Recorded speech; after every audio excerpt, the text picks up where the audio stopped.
6:32, I'll call this work session of the mayor and council to order. We'll first go over our regular business agenda.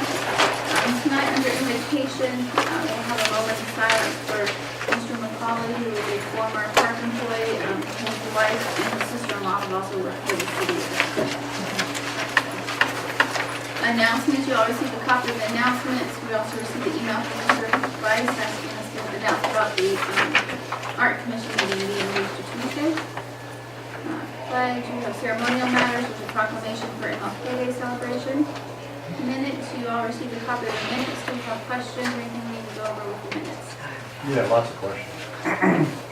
I'm just going to postpone it. Postpone all of them?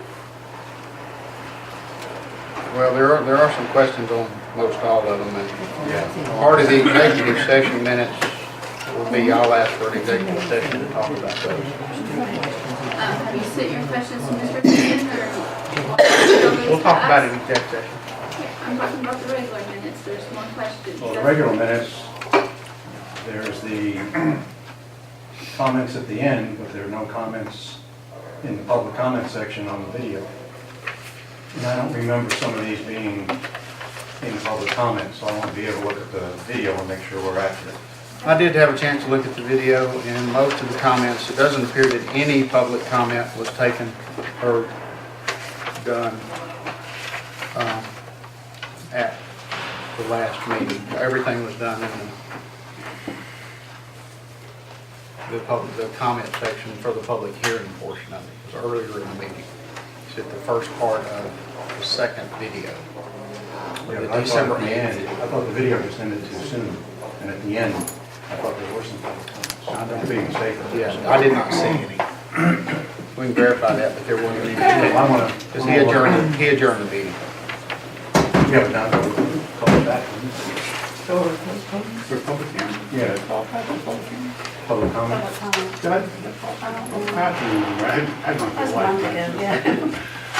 just want to look at it and make sure that what happened is what we say happened. Okay.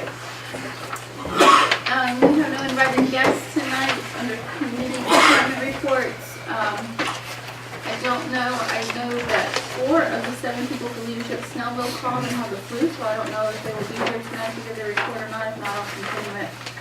Mr. Snellville. Just one short item that I need to get. That brings us then to our public hearing. We have the application for Lifeboat International.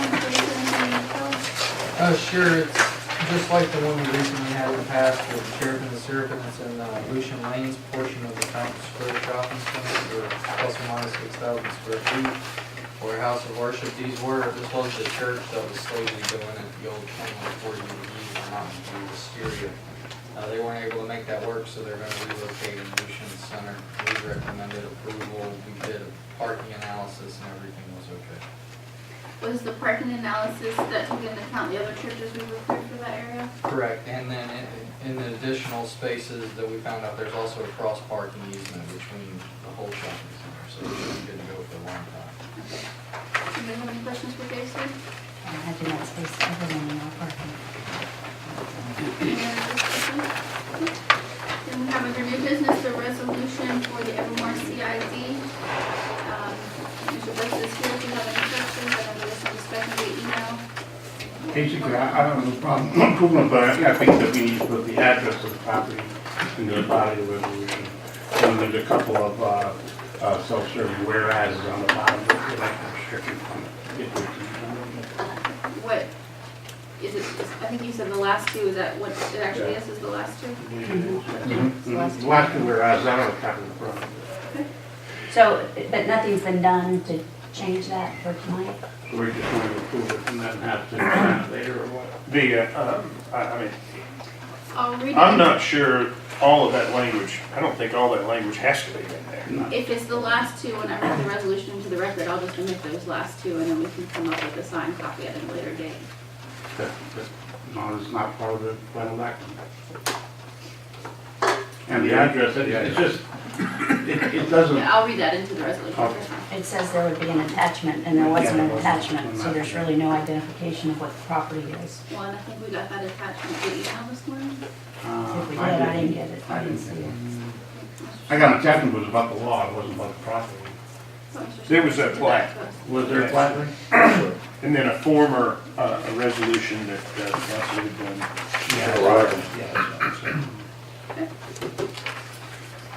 That brings us to the Surrey Farm subdivision. Mr. Howe. This is a request for abandonment of a little short strip of property which is part of the Smoky Hollow Court in Hamilton Drive. And the petition was filed last week. It is timely and ready to be heard.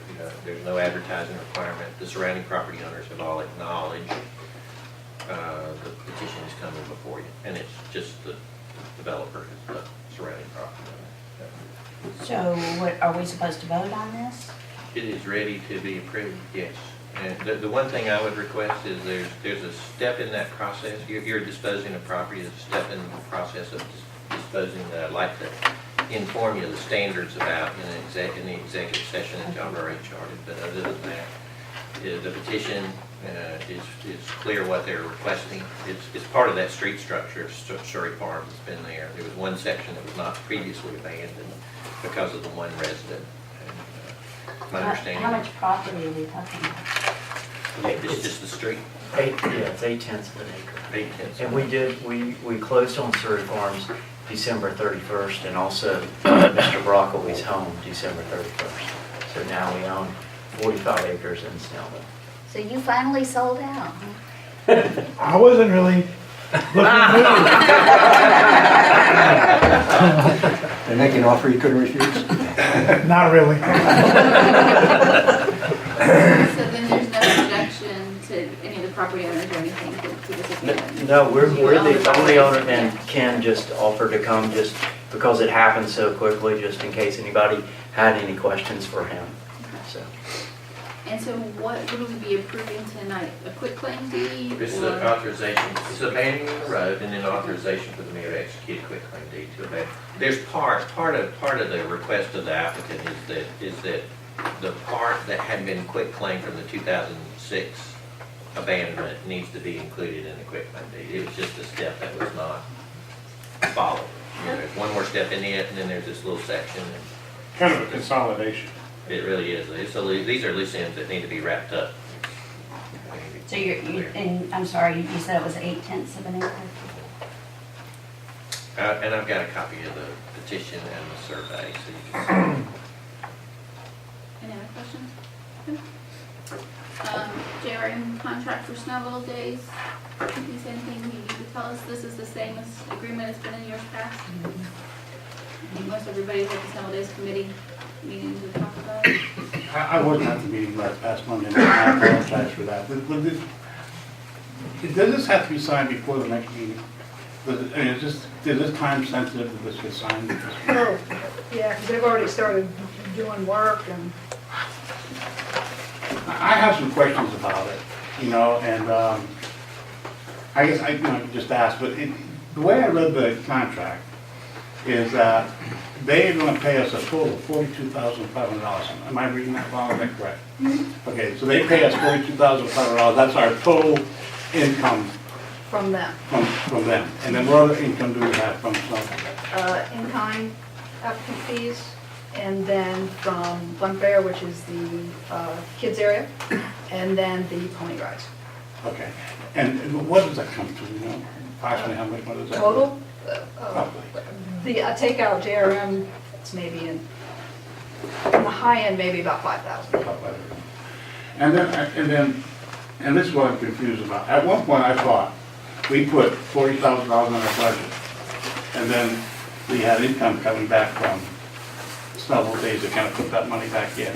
But that's not what I'm seeing. It may just be my inability to look at it correctly, so all I'm doing is asking for information. But if this doesn't have to be signed, I would just like to see the figures, and go over the figures from last year before we go ahead and sign it. But if that's not possible, then I would just say we make this a one-year contract, and think it is just a one-year. Yes. It's an annual. And then we really need to look at this more seriously before We, next year. when we negotiated with JRM 3 or 4 years ago now, I think it was, it is a pass-through basically. I think we maybe make a couple of $1,000s off Snellville days, but at this point in time, what we did was essentially we negotiated a price that JRM was giving us the cost to put on Snellville days. So that $42.5 is what it had cost us to put on the festival. understand. And that we haven't changed that figure in the 3 or 4 years Right. that, Right, and maybe that needs to be looked at. Well, one of those years, you gotta remember, it was a complete washout. I understand. And we were very fortunate that we had that We still, contract. right, because we Yeah. still got the 42.5. And so, and I know I've only been here 2 years, only been through a couple of Snellville days. But watching JRM work and what they provide, and I think they've upgraded last year what they provided. We asked for a little bit more, and we got a gold-plated bathroom. But there were things that, I've talked to Kennesaw, other communities that they work in. And for the Big Shanty Festival, I mean, the fee has stayed the same a lot longer than the 3 years we've had. So I always question those kinds of things. And I think that, you know, in the future, there's some things we can do, but I think it's a good contract right now for the city. Basically where we Let's are. go. I will provide this Here's what I'm number. saying. Let's watch the numbers this year, first of all. Yeah. Okay? And we're all aware of it now. Let's see how those numbers come out for this festival, all income, all expenses, and see where it washes. I don't think anybody at the table knows exactly right now, and I think that's something we should know. Yeah. You know, we hear about Duluth paying off arts things and stuff for their festival, and that's what they're doing that with is the equivalent of our Snellville days. I'm not saying that we're doing a thing wrong, I don't know. They've got a committee of 150 people too working on it. But anyway, yeah, I'll get this. So we need more volunteers for you. I'll get this. I'll get this for you. that brings us to our work session agenda. Do we have, No, I don't have anything except the request for an executive session for one more matter of litigation. okay. Well, wait a minute, we still Yeah, have you the got it. HVAC. Yeah, I'm sorry. Mr. Chambers. Oh, HVAC, okay. This is gonna take just a second. In last year's budget, y'all approved a $75,000 expenditure for HVAC upgrade, senior center, and city hall. We have, doing an audit of our bills for the last couple of years, we feel like, and we had the EMC come in and just monitor our usage for several days at different times of the year. We feel like we can save 30 to 35% on our power bills by putting in what's called a building management system. There are three, and the EMC agrees with that. There are three basically providers of this system. You have Honeywell, you have Johnson Controls, and you have Siemens, the three biggest providers. And Bobby and Tom, you'll know what I'm talking about when I say that Honeywell and Johnson Controls, those are proprietary systems. If you put those in, you don't do any work. You pay their hourly fee to come out and do anything to that system.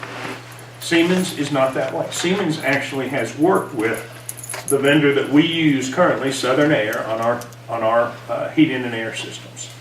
And we did not bid it, Mr. Powell. I'm just putting this, these are negotiated numbers that we get. If we have to bid it, we'll be glad to.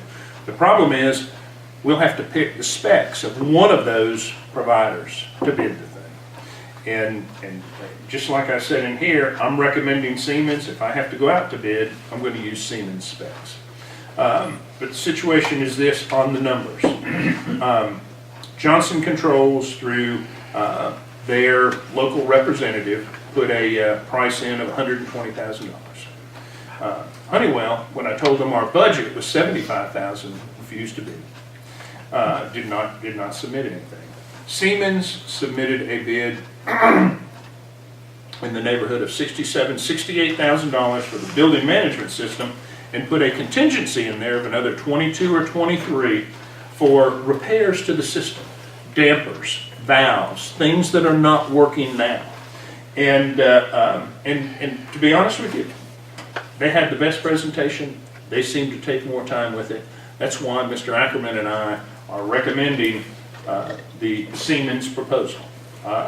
It is, we have $75,000 in the budget. The high here, the system itself is $67,450. The high, given the almost $23,000 in contingency to go in and do the repairs, would bring it to $90,430. I can find that $15,430 in the capital budget in savings and other items if we need to do that.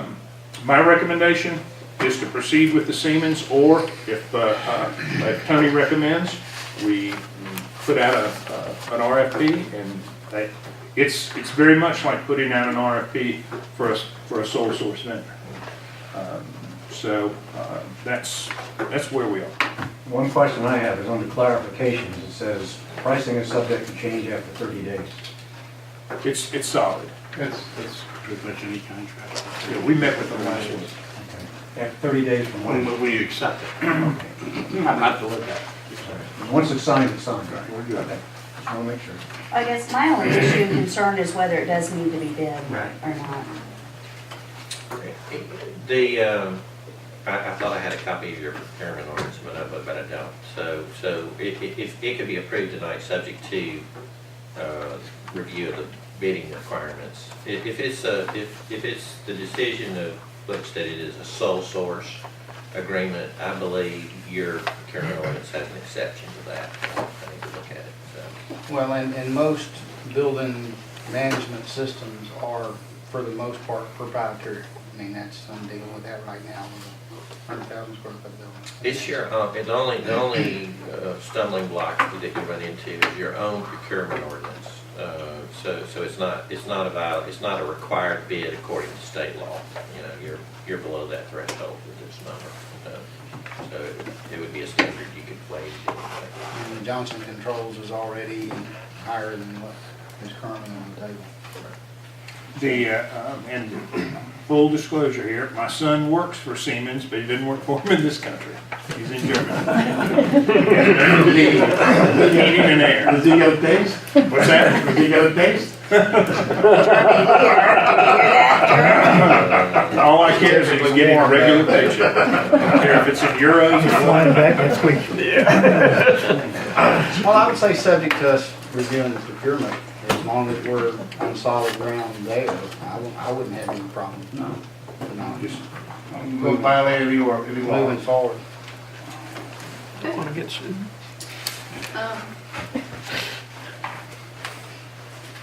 That then brings us to discussion items under the work session agenda, discussion of the passive park on Ridgedale. You all saw an email I sent, I had contact with the property owner, and he responded with the price he was asking for. I don't know if there's any interest to follow up with that. I know we had the citizens. My lost? It was 430. Yeah, Or it was close to, what was it? Yeah. It was subject to zoning, the price was subject to zoning. No, or there was an as-it, there's two different prices. Right. One was subject to zoning, or one was as-is. Right, yeah. I don't remember now what it was. I know it was in the 400. For the church. I said 400 and I lost it. Here, I have it right here. We'll be hung in effigy at Oak Road. Well, it won't be an effigy. It was 475, subject to rezoning, or as is 275 net. I don't know what 275 net means. I don't know. It probably means we want us to pay all the commissions on the sale. I mean, I don't know what the price would end up being net.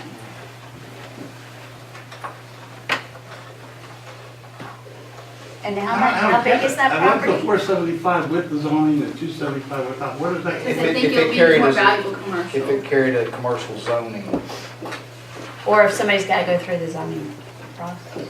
So you pay 275, you wait a then year and you then you go to zone. zoning. I don't disagree with that. But I don't know if there's, I don't know if there's any liens on, I don't know what net would, I mean, I don't know if there's something that needs to be cleared, you have to pay above the 275, I don't know. So, Well, It's, that would mean to me that that's what he wants to take away, so right, there's but I mean, I gonna don't be know any what the kind cost would be to of us. commissions or. Right, those surveys. Well, you can And figure how out How much, $5,000. 1.7 acres, Real is estate currently fees. zoned RS 180. Yeah. Probably 300, 10,000, something out of it. We're gonna add. We don't know what back We taxes don't- are. We don't know, you're right. I mean, there's a lot of variables in that number, for sure. You might even get all the way to 475 for the net thing, so you may have to start at 470. I think this is a potential executive Yeah, is session. that a discussion we Yeah. want to have continue, or do we want I staff think we need to to direct refer to staff? executive session. Okay. You can see the litigation from either.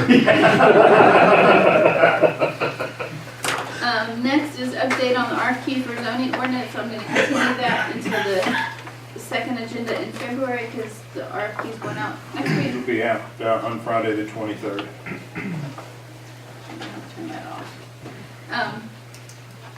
Update on the right-of-way maintenance agreement with the county. That's also in progress, so I'll ask that that be put on the first agenda in April for an update.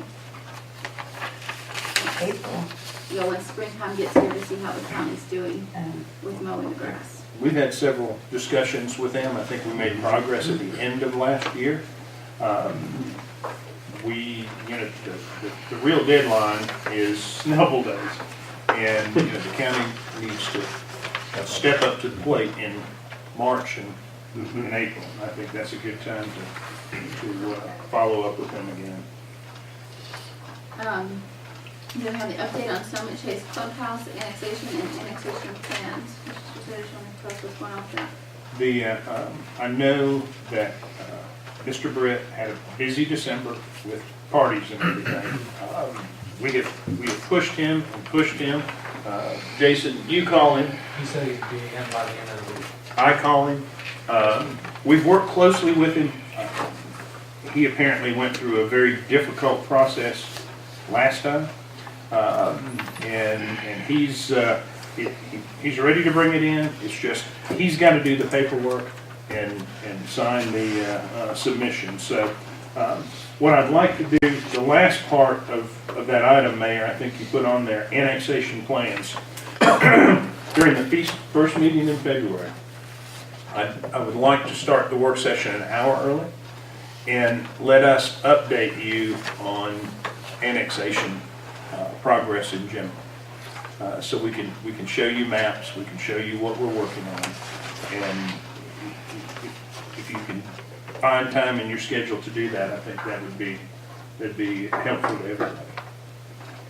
I think that's what, February the 8th?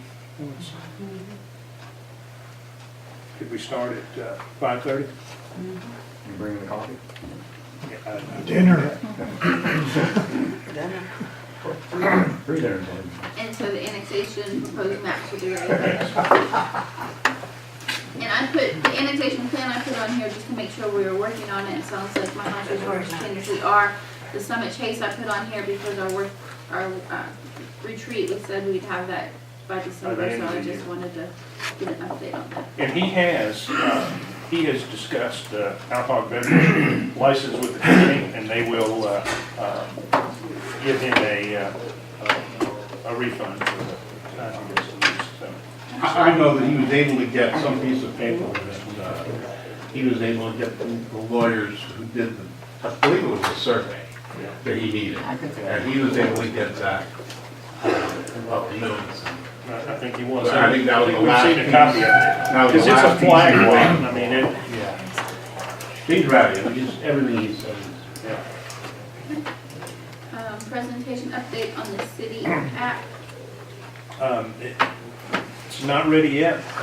Kevin has spent a lot of time on that. When it is, when it's ready, there'll be a presentation. We'll let you know before the next meeting or the one after that. We hope it will be before the next meeting. The next one, we met, Rocket IT Evaluation Network, we met with the people from Rocket IT, I think we talked about that before, and they offered to give us a free evaluation of our network, so I just wanted to make sure that was done. It sounds like it has been It's done. completed. Kevin and Eric have spent a lot of time on that. We have pricing. The pricing just hasn't been reviewed yet. So that's, we can give you an update next time on that. So both of those at the next meeting? Yes.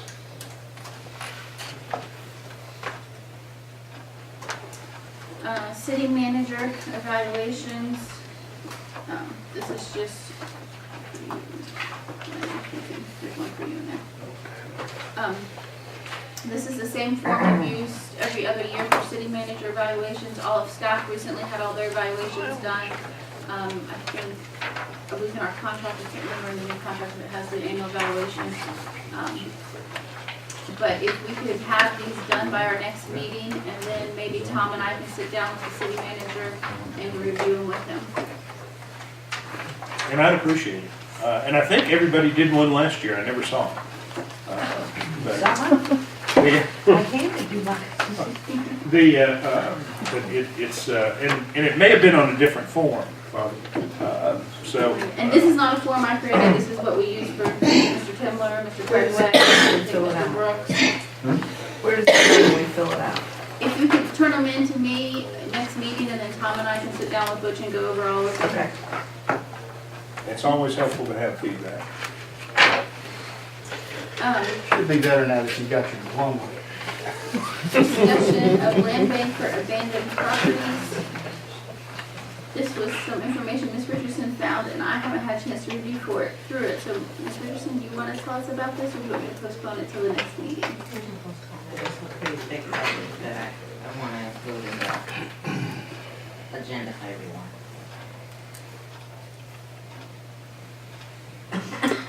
Executive session minutes, Mr. Howard. We need to move that into call for an executive session to discuss all of those items. And so what, tell me how that will fall under an executive session? What Unless you one of wanna- those categories will that fall under? If you're discussing the content of the executive session minutes, they're back within the protection of whatever the executive session. But I need to know what the minutes, what each one of those was. I don't know if they were all litigation or if there was other matters discussed. And I don't know what it I think there's litigation and personnel, if I remember correctly. I need one for land. You know, we need all those things. All of them, okay. Proclamations, Mr. Howard. Okay. Going through and reviewing and, you know, truly believing that the governing body of the city needs to make sure that we're doing some things that we need to do and do them in a consistent, orderly manner. Since 2007 through 2013, proclamations have kind of been all over the board with regard to who does them, who ends up on them, and so on and so forth. So,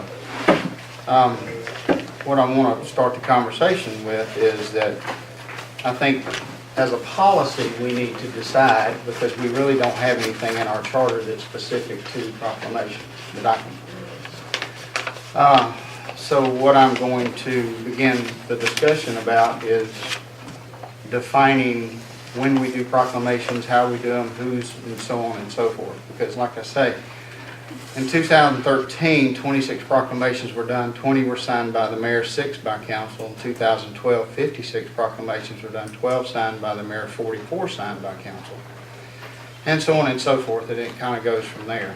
Mr. Howard, I think you're confusing proclamations and resolutions, because I didn't issue that many proclamations No? in 2012. Okay, So I'll be well, happy to I've got the provide them back- for you, but, I've got the backup for it. okay.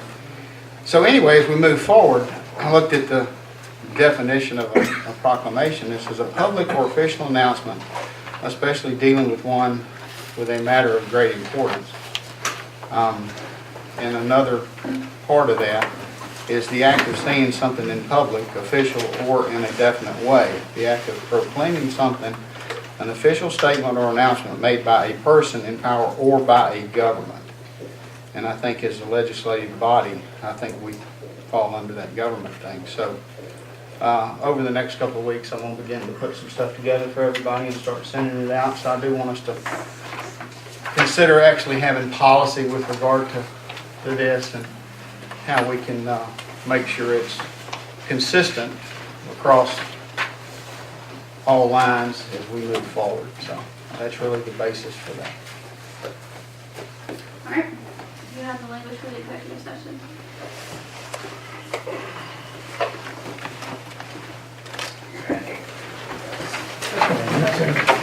Kelly, Matt.